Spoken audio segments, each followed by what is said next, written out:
you guys are having a great, what day is it? Thursday? Today's Thursday. Thursday. Hope you guys are having a great Thursday. It's gloomy here. Yes, and cold. Yes. Like we've had the cold air trapped at the surface. Okay, we're live on Facebook and Instagram. Hello, Facebook world. Hello, Facebook. It's been a little while. Yes. We last went live right before the election. Yes. So did you survive the election, everybody? We're all good. We're alive. We're alive. We're alive. And I hope most people are too. So it was a crazy time. Yeah, and last we talked about was just making decisions based on, your kind of moral standing and especially around this topic. And we still want to, today's talk, we still want to continue the current culture and current news is still putting up the topic of abortion. Yeah. As for the way the election went, that, they're going to take away our abortion rights. So we want to talk about that today, kind of debunk that a little bit, and then share some other topics around the issue of, like, Roe v. Wade. Yeah, the fall of it because of Dobbs-Jackson, and behind that of Glucksberg versus Washington. So I think it's very interesting. I think it's very noteworthy to really understand what really caused Roe v. Wade to really fall, and not just assume it was Trump's doing or it's just a Republican thing that happened. So I think that's good information. Absolutely. So it's awesome. So my girl here has been doing her homework and researching. And it's a rabbit hole. It is a rabbit hole, and there's a lot to it. And Billy and I do not sit here and pretend to have all the answers. Yeah. We're learning like you're learning, and so we would encourage you to research this topic for yourself. Obviously, most of us know Roe v. Wade around the topic of abortion, but there really is, if you guys didn't know, and I'm sure you guys know, we live in a death culture. Yes. And this video, this live may even eventually, hi, whoever's here, hi, viewer. This may even get flagged or have like a little warning on it because we are using the word death. We do not love death. We are people of life. Yes. And so, but the Roe v. Wade argument is a full spectrum that arguments use to carry weight when it comes to, do we have the right to end life? Yes.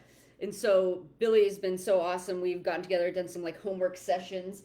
And like she said, we just wanted to discuss euthanasia and just some of the things that you've really dug into. We want to talk a little bit about Ruth Bader Ginsburg and her thinking, why she felt like Roe v. Wade wasn't a super strong ruling, even though she was for women's rights and a woman's right to choose. She felt like it wasn't the strongest argument that it could have stood on. Yeah. So that's what we want to talk about today. So I'll let Billy start with some of the notes that she's had, and we just want this podcast to, we were just saying, to just be dialogue. Yeah. You're hearing us process. So again, we don't have all the answers. We don't know. There's a lot that we don't know. But God has called us to speak on these topics and, shed some light on these topics, right, and truth on this subject. So, and please, if you have any questions, please let us know. Yeah. Or even if we say something that you're like, I think that might be wrong. Yeah, please let us know. Yeah, comment. We have our comment section open. We are only here to have open communication, a better understanding. One thing that we always love to say is we want to find the common ground. We're not going to always agree on everything with. Hopefully everybody on here agrees, but right. But if not, that's fine, because at least you're here willing to listen to what we have to say, and we definitely want to hear what you have to say too. Absolutely. So some of the things that I learned this last couple of years, we've gone to a couple of organ right to life rallies and just sat in and heard some information about with the Roe v. Wade being overturned, and that was due to Dobbs and Jackson with the Supreme Court. And most people don't understand that Dobbs actually went back and tried to go off the premise of Glucksberg versus Washington, and that was in 1997. And that was all about wanting for assisted suicide, physician-assisted suicide, which again is like, not only do we want to end life before, what everybody's life before, but now people are wanting to help end life with people already here. So the opposite, we're from the womb to the tomb, as we say, and everybody's like, well, yeah, just kill everybody. And just the monopoly of different words that they use to kind of justify some of the things that they're they're saying, which really upsets me personally. But again, 1997, Glucksberg came to Washington State, and they asked for. Actually, Dr. Glucksberg said that it was due process, and the 14th Amendment included a fundamental right to assisted suicide, and described the liberty broadly by saying we have a right to say when we die. Thankfully, Washington State said no. Yeah. And all because they actually went back to 1854. Washington State enacted a statute criminalizing assisted suicide, including physician-assisted suicide, a century. I forgot. That's okay. Criminalize assisted suicide, including physician-assisted. Where were you reading up here? Right here. I'm sorry, century. I guess a century ago. Yeah. So over 100 plus years ago. Yeah, that's okay. Yeah, absolutely. But what I also learned in that was talking about times and dates.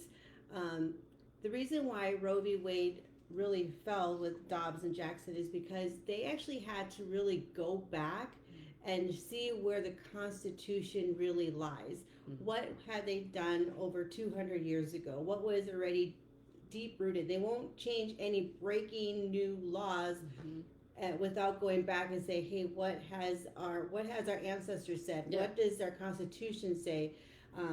Because it's amazing what the Constitution was 200 years ago still applies today. Absolutely. The law of the land. Yes, the law of the land. Yep. Which ironically, kind of like the Bible 2,000 years ago, and the Bible's still, relevant today. The Constitution's not the Bible, but founding documents. Founding documents, yeah. Which I thought was pretty amazing, and I really, for me, I'm pretty new to this political stuff, so to know that laws cannot be changed, or the reason why certain things don't get passed is because they go back in history. That's so good. And they can't do it on a whim. Yeah, they can't just, that sounds good, you know, and it's like, well, so good. 1997, and they're like, well, in 1854, it was criminalized, so we're just going to keep that the same. And the Constitution prevents the government from intruding on our intimate decisions, which I thought was pretty amazing, too, because, we're like, we want the government out of our bodies, but then we want them to put it in the Constitution and say we have a right, and we are protected by our Constitution to protect our rights to have abortions. Right. And it's not. No. We can go back and put it back to the states because each state is their own body, and we get to make the decisions off of that or off our own Constitution within the states, but not all over like a sweeping rule. Right. And that's what we've been talking about really quickly, Ruth Bader Ginsburg, along these lines. And I thought, I want to officially read, why she was hung up on and it wasn't that she was anti-abortion. We know Ruth Bader Ginsburg is for a woman's right to choose. She was a staunch feminist. But she did not agree with the Roe v. Wade ruling in 1973 because she felt like it was based on the weaker part of law, and therefore someday it would be susceptible to overturning, which is what happened. Billy and I were just saying, okay, if you didn't know, we're believers in Jesus. Yes. And so she was saying how in 1973, it was under the 14th Amendment that there was a stronger ruling, I don't have it in front of me, I don't even think it's in this part of my notes, but let me see here. She was quoted as saying, Roe isn't really about the woman's choice, is it? And the 14th Amendment was like, I just read it to you a few minutes ago, but I couldn't tell you what it was specifically. But it was like right to choose. Yeah, the right to choose, or the right to a choice, or whatever it was. And so that was the stronger argument. But they said in 1973, where we were morally as a country was different than where we are today. So it wouldn't have passed based on that. So she was arguing from that standpoint. It should have been the other argument, and instead it went on. Not gender equality, went on something else that was weaker. But as believers in Jesus, we're like, clearly God used the fact that it was a weaker argument that then here 50 plus years later it gets overturned, which I just think that's, God's like, oh, you can think you're gonna run with this for 50 plus years and kill millions of babies, but because it was put in on such a weak clause, that it was easily overturned. So that's not at all to make Ruth Bader Ginsburg out to be a hero. She's not a hero. But what we were saying is she was reasonable. You know what I mean? And she, when I was reading a minute ago in a different article, I'm on Newsweek here, and this is not the one I should have brought before you guys, but you can do your research. We got Google. Is what she was upset about too is Roe v. Wade, and again the sweeping rule of national law to abort, then imposed on pro-life states like Texas. She didn't like how it made pro-life states not able to have their pro-life laws or legislation because it kind of stomped on the fact that you can have states that are more conservative and more pro-life than others. And so the Roe v. Wade just swept across the land and said, no, there can be abortion nationally by law. Yeah. So that's where we would agree with her on. But see, common ground. Yeah, absolutely. See, we can agree to disagree or agree where we can agree, right? But it's so interesting. We live in a day and age, again, this culture of death, that we have a right to choose. And that's the other thing too, and I can just tell that, like, when we debate a right to choose, of course our common sense mind goes, of course we should have a right to choose. Even that wording can be deceptive, because of course we want a woman to have a right to her own body. We don't disagree with that. But when we know what results in an abortion or euthanasia, and that's a willful termination of life, that's where you go, wait a minute, that person has importance and has value. And so who are we to say that we have a right to terminate that life, that person's life? So anyways, that was just my 2 cents with Ruth Bader Ginsburg. But yeah, it's just they said the biggest downfall for Dobbs versus Jackson is he tried to go with Glucksberg's reason of the due process, that it should be nationwide. And because they did that, again, that caused the Supreme Court to go back and say no. Because there are states that do have suicide assistance and physician suicides that. Like Oregon and Washington. We have, what is it? Vermont. Dignity. We have what is it? Dignity in death. Yeah. Something like that. Yeah. Billy and I just researched that, though. Again, Oregon, which is why we're called to be here. Don't think that God doesn't call you to dark places. Yeah. And they have this assisted suicide, and that's for their terms of someone who is terminally ill, someone with cancer. They're just really bad off, and there's just no cure for what they're going through. So they want to be like, oh, this is suicide. We're ending their life because they're suffering. Right. And then they have the euthanasia word for those who. And they want to be like, well, you're euthanizing people who are on life support, which there's medically showing that there's nothing there. Yeah, I mean, if they no unplug quality them, of life. Yeah, if they unplug them, there's nothing keeping them alive, So it kind of like reminds me of, we talked about the word abortion. You have spontaneous abortion and abortion. And it really upsets me when people try to clump both of those together, like, oh, if you're having a miscarriage, you're having a spontaneous abortion, which now you are an abortionist. I was like, no. Yeah. And I think it's semantics, right? Yeah. And it's such a disservice so much to the women who have gone through miscarriage. I mean, we've been talking forever now. Many women are always talking about, they're devastated from their miscarriage, and there's no one to talk about it. No one ever talks about it. And then once we start to talk about it, they're like, well, you're part of the abortion movement. It's like, I wanted my baby, so the terminology of what they try to do to manipulate the words to make you see things one way, and when it's like, no, that's not even the right way to see, clean your glasses. Yeah. That's all I want to say. Good. Clean your glasses. So there's a movement. I mean, back from the 90s until now, people are still wanting to have assisted suicide. People want to do euthanasia. You have was it Sweden, or is it what? Is it Sweden or Switzerland that does not have any? Iceland.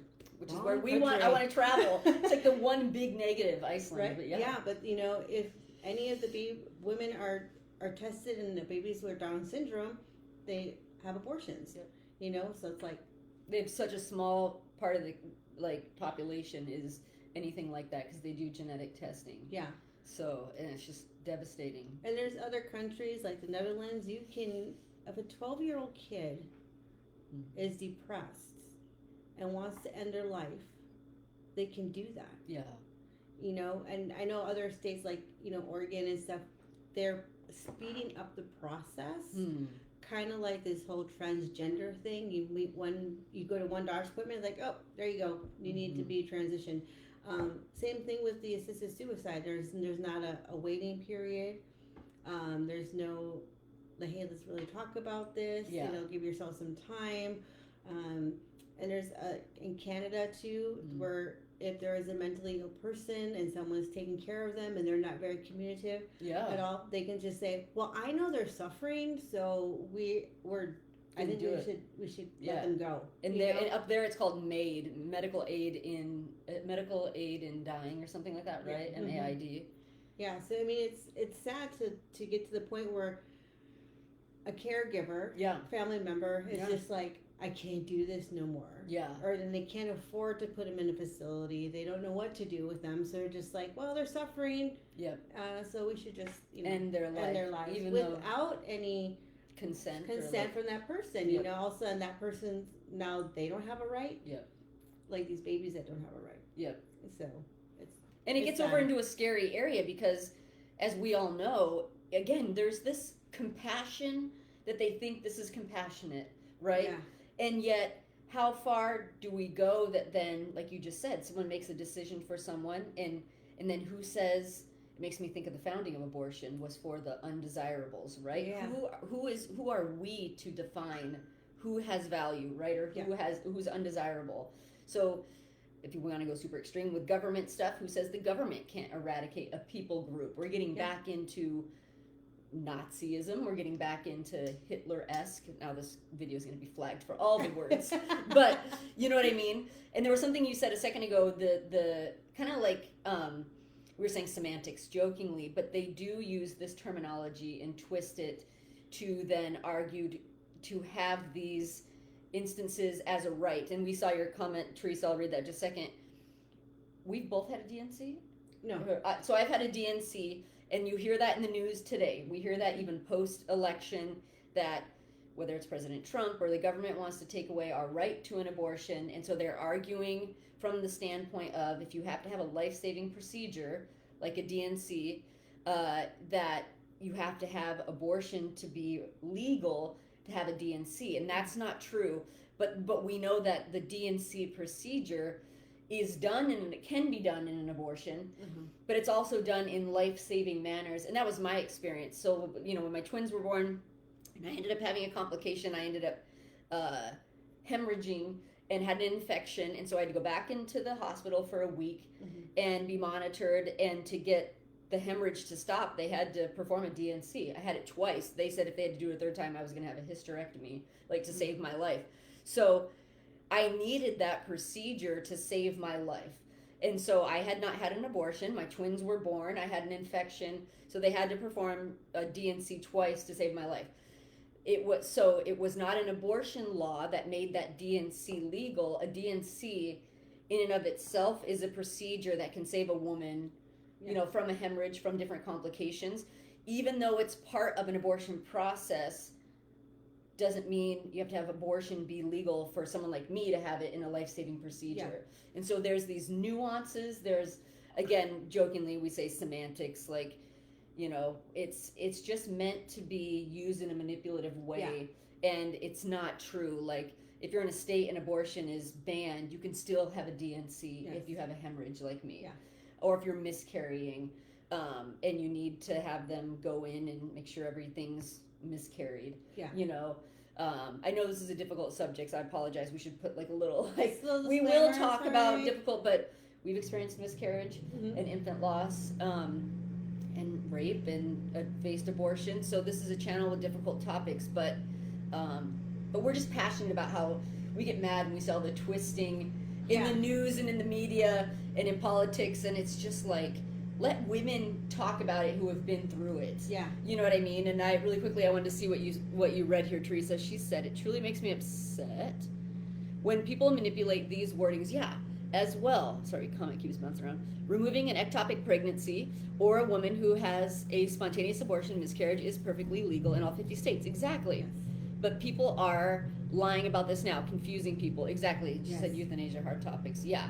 So, and they're trying to scare women, you Exactly, know, especially young women. I think of women who don't, when we did an event recently, 2 years ago, so not that recent, but a couple years ago, where we got to meet with Oregon State students.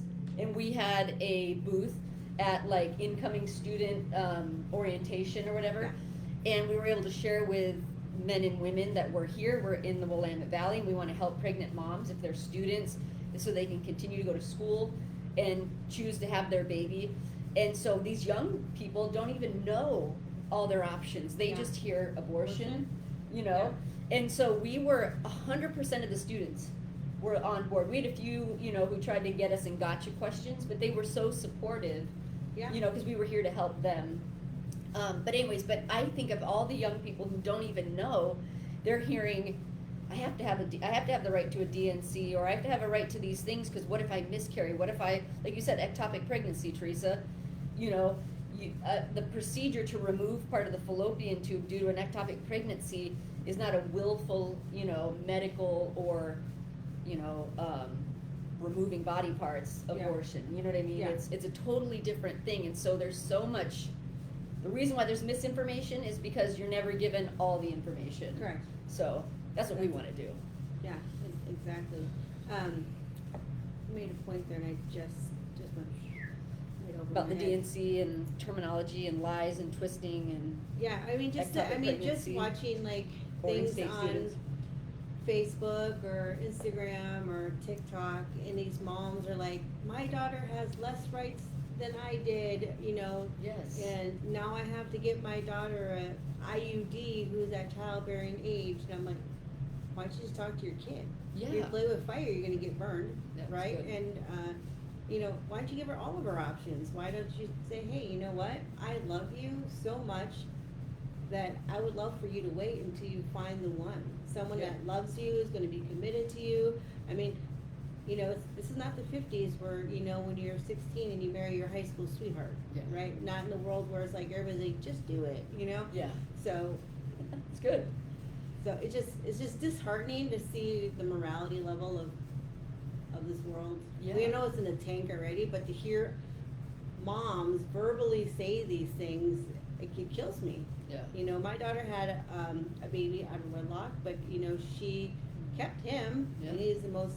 You've seen him. He you was know, on our yeah, last seen- live. Yep. he Baby was the guest Clayton was appearance, here. Yeah. You know, so I mean, the joy that Yeah. little baby has for all of us. You know, Yeah. they're truly blessed because they chose life. Yeah.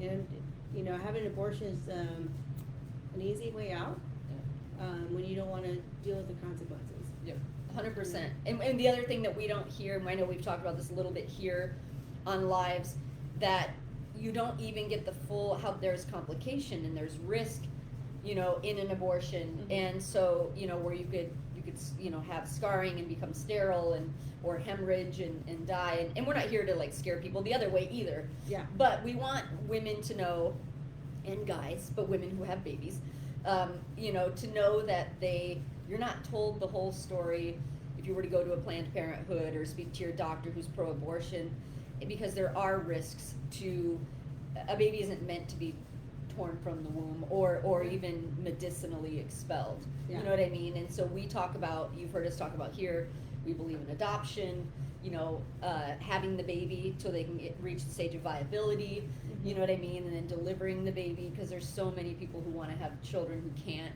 Yeah. And so, like you said, the narrative is so disheartening and even angering. Yeah. Because we're hearing even post-election again, these fear tactics about they're going to try to take away your right, you know, to live your life as you see fit, right? Which means, you know, if you don't want to have a baby, you can terminate it. And none of that's true. There are definitely states that have more extreme laws one way or the other, Yeah. but not at all to quote a positive saying for a negative topic, but where there's a will, there's a way. If you're going to get an abortion, you're going to find a way to get an abortion. Yeah. You know what I mean? So, Teresa said, great advice. Just think of the reduction of unwanted pregnancies and STDs if people decided to choose to wait. Yeah. Right.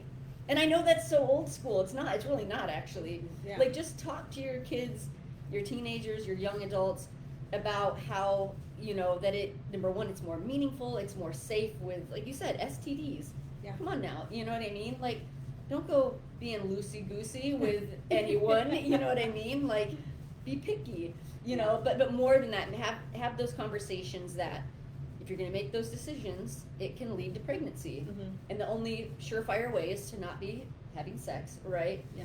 Now we're going to get super specific here. It's okay. People are starting to blush Yeah, here. we talk about it all here. But it's the only way that you know for sure that's not going to happen. If you're going to choose to make those decisions, which we're not anti that, that you would do so when you feel like you're ready and you're in a loving, committed relationship, right? So we don't have those conversations anymore. We don't see parents maybe in the church, but even in the church, teen pregnancies, isn't it the same rate as in the world, like 50%, or that's in divorce and stuff? But you know what I mean? Statistics are almost the same. Yeah, and it's just when you have to go deeper Yeah. in these topics, not only do you asking your child to wait for the right person, but there's a lot of other consequences behind that, not just the STDs Yeah. and complications like that, but there's a heart hurt right there. There's that emotional tie, we call them soul ties. All of a sudden you're just automatically linked to this person, even if it's a one-time thing. There's this like, if you're linked, you're stuff. Stuff. It's intimate. It's meant to be intimate. It's meant to be all the wonderful things that it was created to be. Whether you believe in God or not. And like you said, that there's a part of that person that will always be with you, So, and we've even heard further, when you have a baby, and whether you abort a baby or you deliver a baby, the DNA of that baby is always a part of the mom. Yeah. So every child Billy's had and I've had, there's a part of them genetically that's in me, even a baby that's been aborted. So you terminate, or a miscarried baby. Mm-hmm. I just think that's so powerful because I have a lot of friends and family members who have lost many, many babies and either haven't been able to have kids and just continued to lose, or have had, miscarriages and then gone on to have children. And that experience. Yeah. That there's a part of that baby that's actually with us. Yeah. And so and we know friends that have had abortions, and you can grieve those and you should grieve your babies, right? But that our friends that have had abortions, we're able to comfort them and say there's actually a part of that baby that's still with you and is a part of you. And then if you have a relationship with God, we know you will go see them again in eternity. But it's just so powerful, like you said, to have these conversations. Teresa said, I honestly believe that we are going to see a resurgence of young people deciding to wait very soon. Every single person a woman sleeps with will carry the DNA of them too. It's wild but true. It is. And we're not here to get theological, although Billy and I could go super deep with Jesus. We can't help it. We'd have two different types of podcasts. But we know, but again, how God created that relationship to be is why it does those things. It's why there's a part of you becomes a part of that person and vice versa. Yeah. And that's why you want to have as few partners like that as possible. And that's not to be clutching my pearls or to be, be holier than thou. That's just the truth.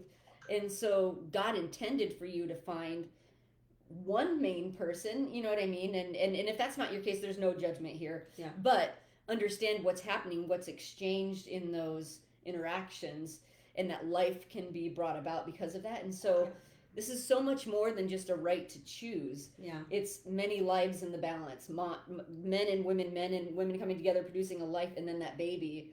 So it's not just the woman's right to choose. That's why it's all three of their lives and rights. Yeah. So it's funny. So good. That was God. I totally could tell. I was like, that's not me talking. No, Jesus. Yeah. It's funny because we were talking about waiting for the one, and Teresa says there's a lot of people starting. The young group of people are starting to change their values and their views because they're like, okay, this is getting too crazy. Yeah. We don't even know what to do anymore. But we live in Oregon State University here, and unfortunately, a lot of the girls are pretty loosey-goosey with their summer outfits, around campus. And I have a 14-year-old son, and talking to him about, I'm like, man, I said, they're always worried about, the guys being, dirty and gross and praying after these, these girls, and I'm like, I don't think girls really understand when they dress like that, and they're college girls, and they're trying to get the college guys, and they're walking around a town. How many 13, 14, 15-year-old boys are the ones that are actually really looking at them? Right. They don't. You They know? have eyes. Big eyes. And I was like, well, why are you trying to attract the young boys? Yeah. You know, and good. then, you know, and my son's like, yeah, which I'm so proud of him because Yeah, he's good. like, he goes, I wouldn't want one of those girls anyways. Look at all these girls, they're all cookie cutters. They're all the same, you know. So, and I think a lot of young men Yeah. are. I mean, we've demonized them and treated them like garbage, Yeah. and now they're just like, well, I don't want those kind of girls anyways, you know, and Yeah. starting to rethink what they want to bring home to mom. Yeah, that's you so know? good. So, yeah. It's a two-way street. It definitely goes both ways, and we, you know, make good choices. We always joke and text each other that too, like make good decisions, make good choices. But I tell my boxers that. Yeah. Get done with practice because practice. She's Monday, a coach, Wednesday. by the way, Coach Billy here. Yeah. And the guys leave for the weekend, and the girls. I'm like, make good choices. Keep your pants on. Yeah. Yeah. See you Monday. They may never hear that from anybody else. Yeah, you know? exactly. So you're Mama Billy, Coach Billy, Auntie Billy, you know. And they all laugh at me because they're mostly college kids. They're like, okay. So, but I got some high school, middle school kids mixed up in there, so you know, someone's got to do some reinforcement. Yeah, that's me. I think that's so great, and like you said, Teresa, that I do believe that there's we say this a lot in politics. It's like evil, and evil is real. It's almost like it's overplayed its hand in the last 10 years. Yeah. And so where you know, God-fearing, Constitution believing, law-abiding, tax-paying American citizens, you know, for a while there it seemed like, oh my gosh, all this darkness is just winning, and how are we we're losing our ever-loving minds in our country. And it's like it's gone so far now that there's been this snapback, or as we all say, clapback. You know, we're gonna clap back. You know, and so because it's overstepped its bounds, it's like the enemy, if you will, has overplayed his hand. Yeah. And so we're seeing this movement of young people, especially in college, like you said, and our own kids, our own teenagers. You know, they see the world. And of course, our kids hear our influence too, and so they hear us being like, "Well, you know, like you better not be wilding out and whatever." Yeah. Don't and learn from our mistakes too. Yeah. That our kids are so opinionated and are going to be part of that movement that's rising up, and are like, we don't want that. Like guys still, of course, guys will always recognize girls, and girls will always recognize guys, and that's not going to change. God made us that way. Mm-hmm.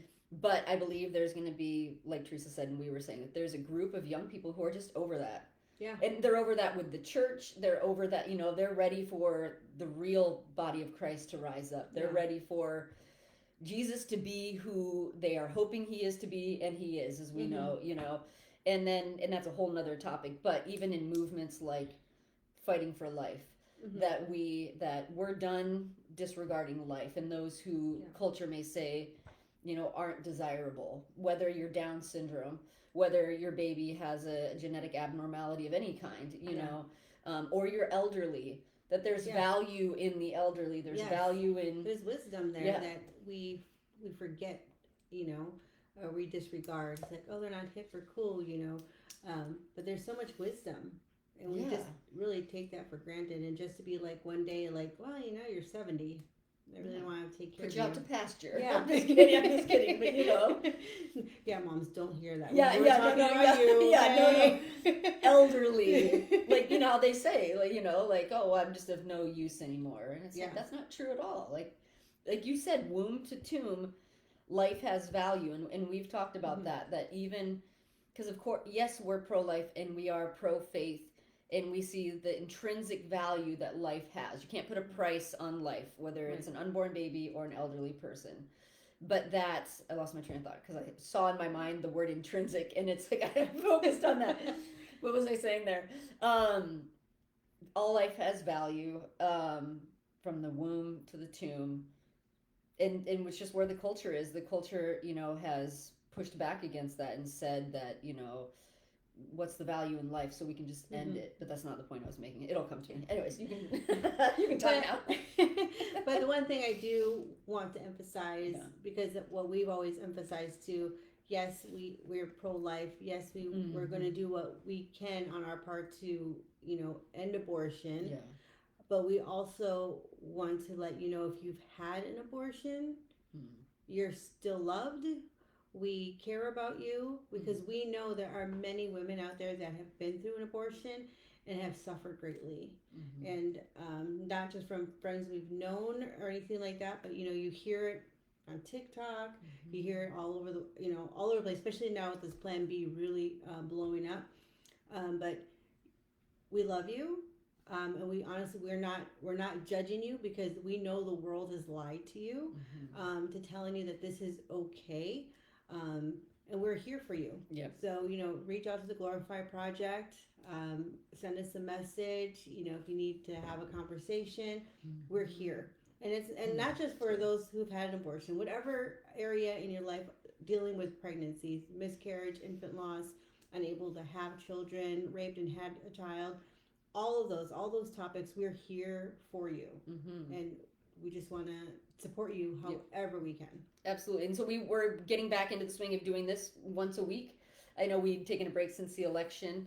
And the thought came back to me what I was trying to say. How life has value, and even apart from being pro-life, which we are, and pro-faith, that again, this is a human rights issue. Yeah. So, and that's one thing this culture is so good about, is we believe in, let's fight for the little guy, let's fight for the marginalized, let's fight for, all the wonderful topics, the social issues that we argue for in protection of in 2024. And it's just interesting how the right to protect life is disregarded or is not allowed to be a part of that. And so we have a good friend who we had partnered with not too long ago, who often loves to discuss that side of the argument, is that you have a right to your life, regardless of how you get here. And that's where we believe in defending that life and getting that life to the point that it can live outside of the womb. And we've said before, we're not just pro-birth, we're pro-mom. And we've shifted a little bit in our mission currently that we're going to be doing baby showers for moms who may not have that kind of support. And their boyfriends too, so not just moms, but moms and dads and the baby, on top of raising money for a maternity home in the valley. But our like day-to-day focus has shifted to, we want to do baby showers, and so meet the women where they're at, because you witnessed that firsthand taking care of Maya, her daughter. So my daughter was going to classes, because their prenatal classes here have changed, where you used to just go your own appointment, check the heartbeat, weigh in and all that stuff, and have a little conversation. Well, here in Oregon, Corvallis, Benton County, you actually get to do like a group of women, and husbands, whatever, get to come together, and if all in the same trimester or a couple of weeks apart from each other, get to sit down and just talk about pregnancies, any questions, any thoughts, just advice. And it was really great to hear. And we were there one week, and I was like, hey, do you guys have your baby showers? We just had my daughter's, and all of them except for one other family had a baby shower. Everybody else, because they're students, so they're away from families. They were all married couples, actually. They were all here, and their families were far away, and they didn't feel like they made enough connection with friends in this area for them to have, like, my friend's going to throw me a baby shower. Like, if I was pregnant, I don't really wish to throw me a baby shower. I'm not going to have any more babies. Yeah, we're in our 40s. We're past that. No our babies. Kids can have kids. That's right. And they're like, well, one lady had a baby during COVID, and this was her second, so she didn't think she deserved to have one because she was her second baby. Yeah. I was like, what? And so, because I'm going to be honest, we were having a little bit of a hard time launching. I mean, we get these moments that we're kind of down here. Yeah, it's up and down. And it's just, people have a hard time with our topic, and addressing that. So we thought the next best thing for us to really communicate what we're doing, because we want the house, right? Yeah. All of them want a house. Yeah, but but we realize that's a great goal, obviously, but what can we do now? Yeah. Right now, we're not just here to just save that baby, like, because we want to do, but we need to support that mom. And, some of the dads are still around, and we don't want to discard them. Yeah. Either. So we just decided, like, hey, let's rally around these women, these families, these college students, and like let's help them out. And you know, we went from the feminist movement of like you can have a job and you can have a family too, Yeah. to like you can have a job or you can have a family, but you can't have both.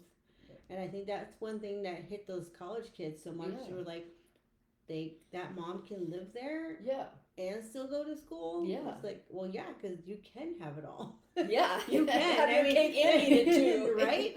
You know, because we did it for a Yeah. long time before Yeah. all of a sudden it was like, oh, now it's inconvenient. Yeah. You know, so yeah. Yeah. So that's our current. So we're shifting a little bit in our mission, but we're excited because it's still within the vein of what we feel called to do. And because the Glorify Project, before even maternity house stuff, has always been the women who are involved with it all have a testimony around the subject of abortion. And that's where God has really made it clear for us that He wants us to be available to share our stories, to share our testimonies with women who are currently going through it, or maybe post-abortion and needing comforting. Like you said, there's no comforting out there for post-abortion women. You're not going to find it at Planned Parenthood or anything like that. And so moms who have been through it, and we have a woman on our team who is amazing. We love Shauna so much, who can speak to having had an abortion and would love to just love on you and listen. And so that's at the very foundation. That's what the Glorify Project is. And then we got connected with great people and a maternity home up in Hillsboro, and that's where we got some good leadership on starting a maternity home. Yes. And we'll get there actually, because of Giving Tuesday. We've had some very large donations come in. We're so excited. We're well on our way to our goal of a down payment. So those of you who gave, thank you, and you can still give even if it's not Tuesday, because you can go to our Gifts and Go. So every day, every day is Giving Tuesday, even on Thursday. But and you can go to glorifyproject.org, and there's a green give button on there, and you can give. We also have a PO box that you can mail a check to us or whatever, and you can find that under the About Us section on the website too. So so now we want to rally around moms who maybe don't have anybody, and we're still meeting with women one-on-one too as needs arise, you know. So it's kind of a multi-moving parts organization. So but we also really feel on our heart that we want to address culture and address the current narrative, because there's so much that's bombarding you guys on social media, bombarding young girls and young guys. And so we want to be a voice in the wilderness, crying out, right? Like John the Baptist, and to speak. No, we're not going to eat locusts or honey or wear burlap, no thank you. We prefer our Glorify Project hoodies. But cotton. I know, cotton, no burlap, sensitive skin. But that we do want to be a voice of reason in the culture. And God has really made that clear that I'm not to be as political as I maybe would like to be. Do you have a timer or something? I think my kid's calling me. Uh-oh. Am I okay to turn that off for just a minute? Because we're just wrapping up. Sorry, guys. One sec. Sorry, is that Iz? Yeah. Favorite child, Isaiah. Yeah. She put that on my phone. Lily's favorite child is calling. All your kids are favorites. Don't tell my other Yeah. child. But anyway, so we just want to make sure we're communicating to the culture and everything that's going on, because there are good people speaking the truth to power on this subject. We want to be one of them. We are not militantly political. That there are answers. There's love and comfort and solutions for moms, and we want to be a part of that. And Teresa and those of you who support us, thank you. my family, your family, our bigger family, church family. We'll be back to meeting once a month at our church in January. So sit tight, watch us, follow us, share us, and if you know someone who could benefit from listening to the Glorify Project or speaking with one of us, please give them our information. We're on social media. And or if you have an organization that just needs women to come and have a conversation, let us know. We're more than happy to. We do public speaking. We haven't done it in a little while. Our first year when we launched, we did a lot of speaking engagements. So, but we're here to encourage. We love you guys. We want you to know you're loved. If you're a young girl or a young guy and you're finding yourselves, unexpectedly pregnant or in a crisis pregnancy or facing abortion, or maybe you experienced rape, or you were told you can never have babies, that we're here and you're not alone in that situation. We would love for you to follow us on our website. There's a phone number you can call. It's all private, and one of us will answer. We'd love to talk with you or meet with you. So we love you guys. Stay tuned. See you next week, And Part 2. yeah, part 2 of death culture. Okay, love you guys. We'll talk to you soon. Bye. Bye. I was about to do like metal, like, but it's not that kind of like